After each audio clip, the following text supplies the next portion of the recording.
La seule chose en laquelle je crois, c'est en moi-même. C'est la seule chose en laquelle je crois. Donc moi, je ne crois pas... S'il y a un Dieu, c'est que c'est dans moi-même. C'est que je suis mon Dieu, en fait. Si ce sont les crânes, machin, c'est que c'est moi-même aussi. S'il y a une réussite, c'est que c'est moi-même. En fait, je crois en moi-même. Maintenant, il y a un élément très important, c'est la tolérance. Et pour moi, j'accorde beaucoup d'attention ou alors d'importance à ce mot, la tolérance. La tolérance, c'est la capacité à accepter la diversité. À comprendre que tout le monde ne peut pas être identique. Et c'est normal. C'est même anormal qu'on soit identique. Si on commence à penser de la même manière, c'est ça qui est anormal. Donc moi, j'accepte que quelqu'un soit chrétien si ça lui permet d'atteindre ses objectifs. Moi, qu'est-ce que j'ai à voir dans ça? C'est sa vie, il fait ce qu'il veut. J'accepte que quelqu'un soit musulman, que quelqu'un fasse... D'ailleurs, la preuve, c'est que je côtoie des chrétiens et des musulmans tous les jours. Moi, ce n'est pas un problème pour moi, personnellement. Chacun sait, effectivement, comme tu l'as dit, chacun sait quelles sont les ressources spirituelles, je préfère appeler ça comme ça, ou alors où il se ressource pour pouvoir se développer, ou pour pouvoir continuer d'exister de manière optimale. Donc moi, ce n'est pas un problème. Ce que les gens croient souvent, c'est que je combats la religion. Je ne combats pas la religion. Au contraire. Ce que je fais, c'est que je joue un rôle. Je le dis pourquoi? Parce que j'ai eu affaire aussi un peu dans le... Moi, j'étais vidéaste et je filmais parfois des personnes qui jouaient des rôles. Jouer le rôle, c'est quoi, par exemple? Supposons que cette dame est mariée à un acteur et que cet acteur doit jouer dans un film dans lequel il doit embrasser une femme. Est-ce que vous êtes d'accord avec ça? Votre mari acteur doit jouer dans un film, il doit embrasser une femme. Est-ce que vous êtes d'accord? Voilà. Mais vous savez que pour embrasser une femme dans un film, on peut faire la même scène 15 fois, non? Ça veut dire qu'il peut embrasser. On dit que non, il fallait commencer par la gauche. Recommencer. Ils reprennent même 15 fois avant qu'on trouve la bonne scène. Mais le problème qui se pose, c'est que les gens ne comprennent pas la différence entre un personnage et une personne. Parce que là, il est en train de jouer le rôle d'un personnage dans ce film. Ça ne veut pas dire que ce qu'il est en train de faire, c'est lui-même.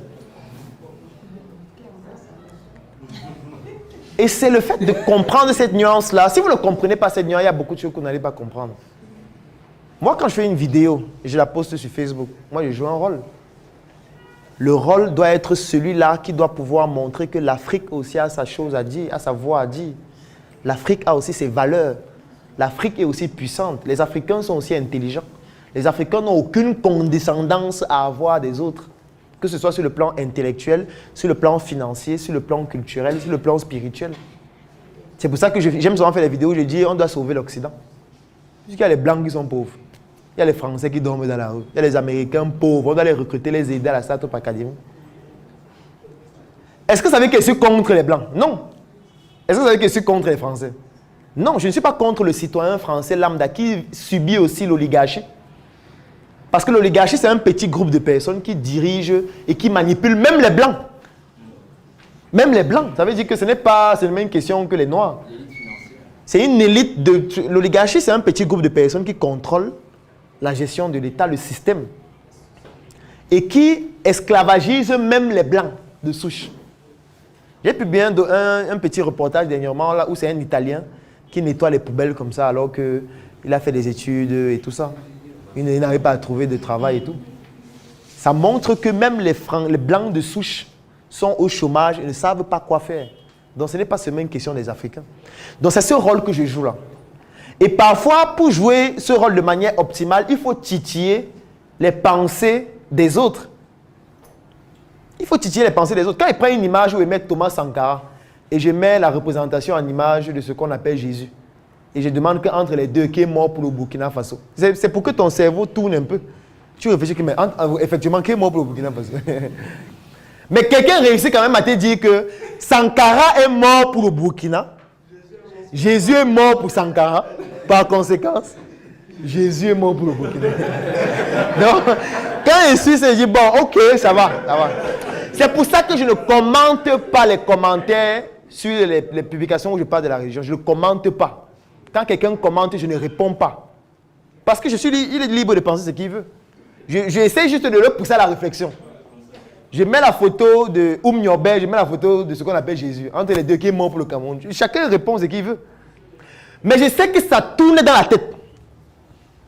Quand je mets la photo d'une femme qui est à genoux devant une statue en train de dire qu'elle me dit que ça ne va rien changer dans sa vie. C'est qu'elle est en train de faire là. Ça énerve les gens. Mais tout le monde sait au quotidien que c'est vrai. Parce que ce n'est pas le fait de te mettre à genoux devant une statue qui va faire que ta vie change. Il va falloir à un moment donné, après s'être mis à genoux devant la statue là, que tu te lèves pour aller travailler, sinon tu vas mourir de faim. C'est ça qui va se passer. Tu vois, non? Non, est-ce qu'il n'y a pas besoin de merci? Je dis ce qu'il pense. Donc, ce que je veux dire, c'est quoi? C'est que moi, je suis en train de titiller pour que les gens réfléchissent. Mais ça ne veut pas dire que je suis contre leur religion, non. Si quelqu'un croit vraiment à ça et que ça lui apporte vraiment des solutions, mon frère, fais ta religion. Qui suis-je pour te dire échanger? Parce que je ne demande pas à quelqu'un d'être comme moi. Parce que moi, ce que je suis aujourd'hui, ça découle de ce que j'ai appris, de l'environnement dans lequel j'ai été, de mon patrimoine génétique. Donc, je ne peux pas dire à quelqu'un d'être comme moi. Encore que être comme moi, c'est médiocre. Parce que moi, je me trouve médiocre. Donc, si tu dois même être quelque chose, c'est plus que moi. Pas comme moi. Ce n'est pas pertinent. Donc, ce en quoi je crois, c'est moi. Quand je fais une vidéo et je communique, c'est pour véhiculer un message à travers un personnage que j'incarne. C'est de ça qu'il s'agit. Ça ne veut pas dire qu'au quotidien, je suis comme... Moi, je fais des conférences à l'église. Je fais des formations dans les églises. Le mois passé encore, j'en donnais. C'est pour que vous puissiez comprendre à quel point... Moi, je ne suis pas contre la religion. Parce que ceux qui sont dans la religion, là, ce sont aussi les Camerounais, ce sont aussi les Africains, qui veulent aussi avoir un avenir meilleur. On ne peut pas les exclure. Ou du moins, moi, je ne peux pas les exclure. Si je peux contribuer à les développer aussi avec mes minuscules connaissances, je vais le faire. Maintenant, s'il faut dénoncer la mafia, moi je peux dénoncer la mafia, mon personnage doit dénoncer la mafia aussi. C'est de ça qu'il s'agit. Qu'importe la mafia. Je prends un exemple, j'étais sur un plateau télé de Canal 2 dernièrement, où on me donne les statistiques. On dit qu'on a investi dans tel nombre de projets, machin et tout. Qu'est-ce que tu penses? Moi, je suis un mathématicien, les statistiques n'existent pas. Il n'y a aucune statistique qui est exacte. Et c'est parce que j'ai même dit ça que l'un des représentants du ministre qui était là disait que bon, en réalité, ce ne sont pas les statistiques de cette année, c'est compilé. Je dis que je n'ai même pas besoin que tu dises que c'est compilé, je sais bien que ce n'est pas exact. Et je peux démontrer que ce n'est pas exact. Parce qu'en mathématiques, les statistiques ne sont pas exactes, surtout les statistiques qui sont divulguées. Les statistiques ont toujours un intérêt orienté. Donc ne venez pas me demander de commenter des statistiques dont je ne connais ni les sources, ni je ne connais même pas comment on fait pour les obtenir. Si je dois les commenter, il faut que je fasse un audit. Du début jusqu'à la fin de l'obtention de ces statistiques-là. Et personne ne peut me permettre de faire ça. Donc, du coup, je ne préfère ne pas commenter ça. C'est de ça qu'il s'agit. Là, je suis radical. Je ne vais pas entrer dans les débats. Mais je peux rester avec quelqu'un, on discute. Il me parle de sa religion. J'essaie de comprendre ce qu'il me dit. Moi, je vais vous prendre un exemple. Il y a des pasteurs au Cameroun qui me contactent régulièrement pour venir donner des formations dans leur église. Et vous savez pourquoi? Hein? Parce qu'eux, ils souhaitent que leurs fidèles gagnent plus d'argent. Ce que je vous dis là, ça se fait parce que moi, je l'ai déjà fait. Ça veut dire qu'il est dans une église, il se rend compte que les fidèles n'ont pas d'argent. Quand on fait la quête, ça sort tous les 5 000, les 7 000. Il dit d'accord, il me paye pour que je vienne les former à se lancer en entrepreneuriat, pour que je les accompagne, pour qu'ils créent une marque. Dernièrement, dans une paroisse, on a créé une marque de produits cosmétiques de savon. Maintenant, les fidèles commencent à vendre ça. Ils gagnent plus d'argent et ils viennent donner plus de dîmes à l'église. L'église gagne plus d'argent. Vous voyez ça? C'est pertinent, n'est-ce pas? Bon, vous voulez que moi je refuse de les former? Ce ne serait pas pertinent. Alors que s'il était dans une religion, il devrait refuser. Ce ne serait pas pertinent que je refuse de les former, non. C'est de ça qu'il s'agit. C'est de ça qu'il s'agit. Donc, il faut toujours comprendre ces contingences-là qui sont complexes. Et qu'on ne peut pas analyser radicalement que non, on ne le fait pas avec tel, on ne le fait pas avec tel. Non, on ne peut pas faire ça. On ne peut pas. C'est aussi pour ça que je ne fais pas la politique partisane. Je ne peux pas entrer dans un parti, non.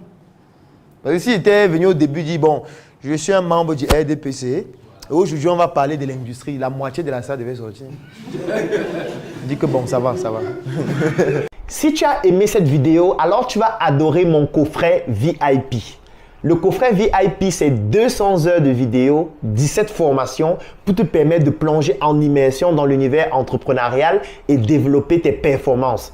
Et ce n'est pas tout, parce que ce coffret VIP te donne aussi droit à une adhésion de 3 mois dans le Claudel Noubissier Business Group, qui est un groupe business qui comporte plus de 1000 membres pour te permettre de gagner des marchés, trouver des partenaires et même des investissements dans tes projets.